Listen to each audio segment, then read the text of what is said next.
Welcome to Life Podcast. As we journey through the Bible, today we are in Romans chapter 11. Still, Paul is talking about God's mercy on Israel. So let's read. Verse 1, it says, I ask then, has God rejected his own people, the nation of Israel? Of course not. I myself am an Israelite, a descendant of Abraham, and a member of the tribe of Benjamin. So we get to know that Paul is from the tribe of Benjamin. No, God has not rejected his own people, whom he chose from the very beginning. Do you realize what the scriptures say about this? Elijah the prophet complained to God about the people of Israel and said, Lord, they have killed your prophets and torn down your altars. I am the only one left, and now they're trying to kill me. And the Life Application Bible Study gives an in-depth explanation here of verse 2, and it says, God chose the Jews, his own people, to be the people through whom the rest of the world could find salvation. But this did not mean the entire Jewish nation could be saved. Only those who were faithful to God were considered true Jews. We are saved through faith in Christ, not because we are part of a nation, a religion, or family. On whom or on what are you depending for salvation? So let's continue. Now we're in verse 4. And do you remember God's reply when Elijah asked that? He said, no, I have 7,000 others who have not bowed down to Baal. This is in reference to Elijah after he had been on the mountain and he called fire from heaven, and Jezebel, who wanted to kill all the prophets of Jehovah. And only Elijah thought that he was the only one. But God here is telling him, no, I have 7,000 others who have not bowed down to Baal.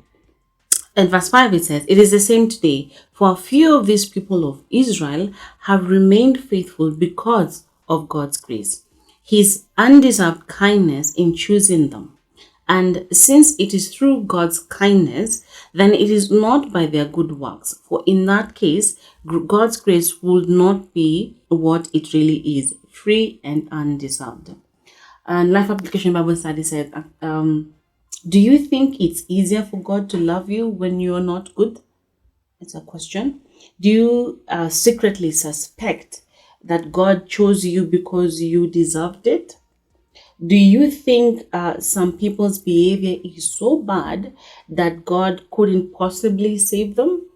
If you ever think this way, you don't entirely understand that salvation is by grace, a free gift. It cannot be earned in whole or in part. It can only be accepted with thankfulness and praise. And let's continue. Verse 7, it says, so this is the situation. Most of the people of Israel have not found the favor of God they are looking for so earnestly. Only a few have, the ones God has chosen. But the hearts of the rest were hardened. As the scriptures say, God has put them into a deep sleep.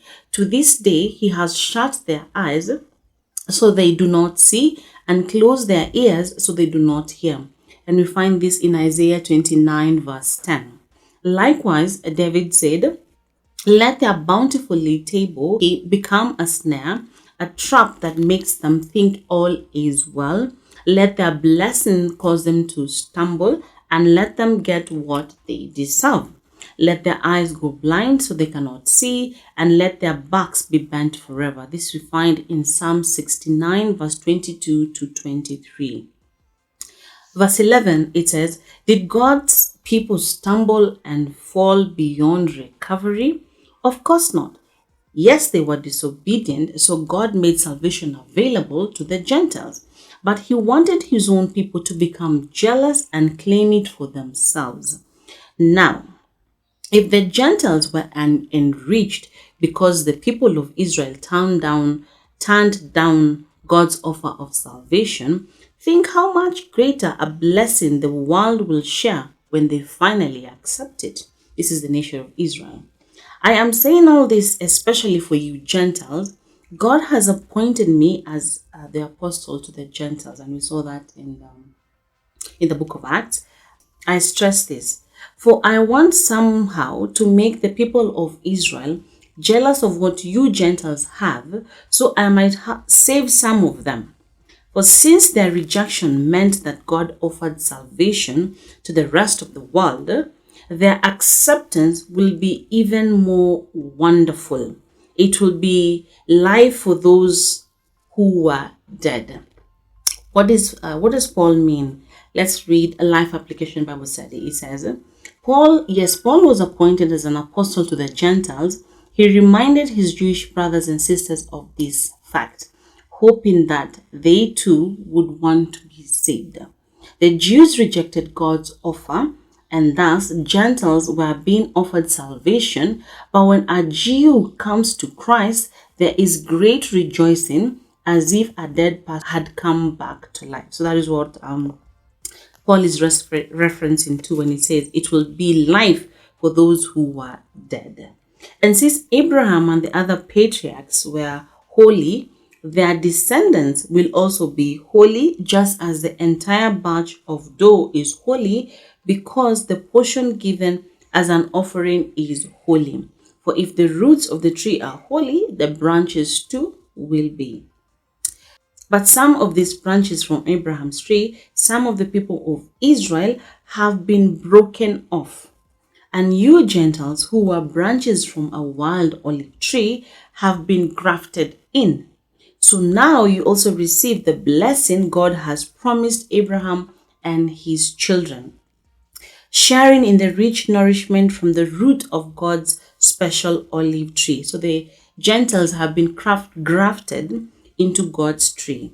But you must not brag about being grafted in to replace the branches that were broken off. You are just a branch, not a root. Well, you may say, those branches were broken off to make room for me. Yes, but remember, those branches were broken off because they didn't believe in Christ. And you are there because you do believe.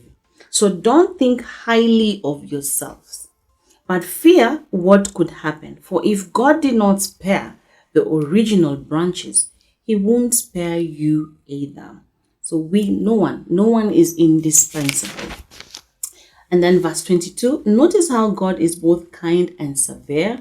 He is severe towards those who disobey, but kind to you if you continue to trust in his kindness. But if you stop trusting, you will also be cut off. And if the people of Israel turn from their unbelief, they will be grafted in again. So God will take them back. For God has the power to graft them back into the tree. You by nature were a branch cut off from wild olive tree. He's talking about the Gentiles. So if God was willing to do something contrary to nature by grafting you into his cultivated tree, he will be far more eager to graft the original branches back into the tree where they belong. So there is room for the Jews to come back because they are God's chosen people. Then from verse 21, it says, 25, I want you to understand this mystery, dear brothers and sisters, so that you will not feel proud about yourselves. Some of the people of Israel have hard hearts, but this will last only until the full number of the Gentiles comes to Christ. And so all Israel will be saved. So God knows the full number of the Gentiles who will come to him. And yes, Israel will be saved because it is a nation specifically chosen by God. As the scriptures say, the one who rescues will come from Jerusalem, and he will turn Israel away from ungodliness. And this is my covenant with them, that I will take away their sins. And we read this in Isaiah 59, verse 20 to 21. Many of the people of Israel are now enemies of the good news, and this benefits you Gentiles.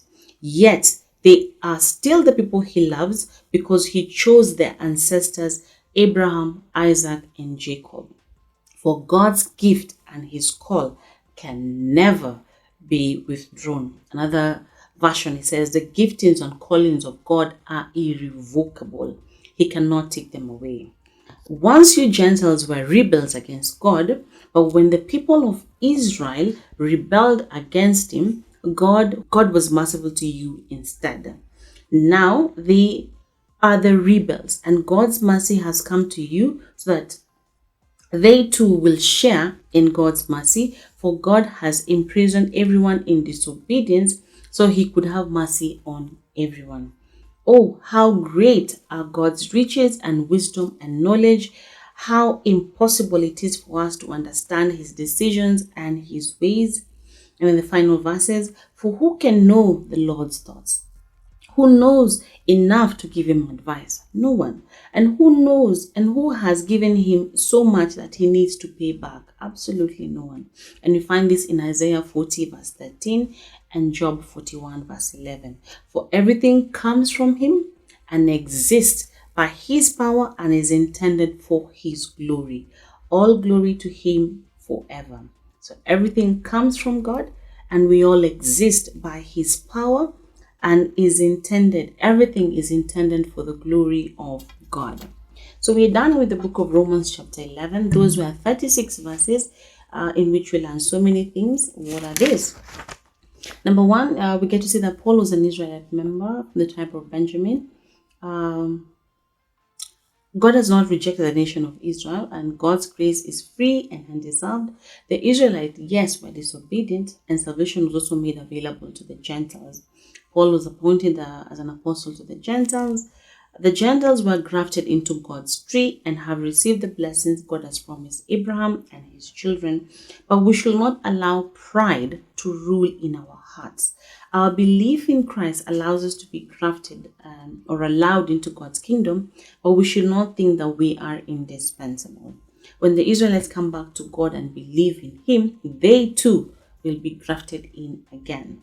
God knows the full number of the Gentiles who will come to him, and yes, Israel will be saved. And then finally, the gifts and callings of God are irrevocable. He will not take it away. God's riches, wisdom, and knowledge are great, and it is impossible for us to understand his ways and his decisions because everything comes from God and everything exists by his power and for his glory. We're done with Romans 11. I will see you again tomorrow as we tackle Romans chapter 12. God bless you.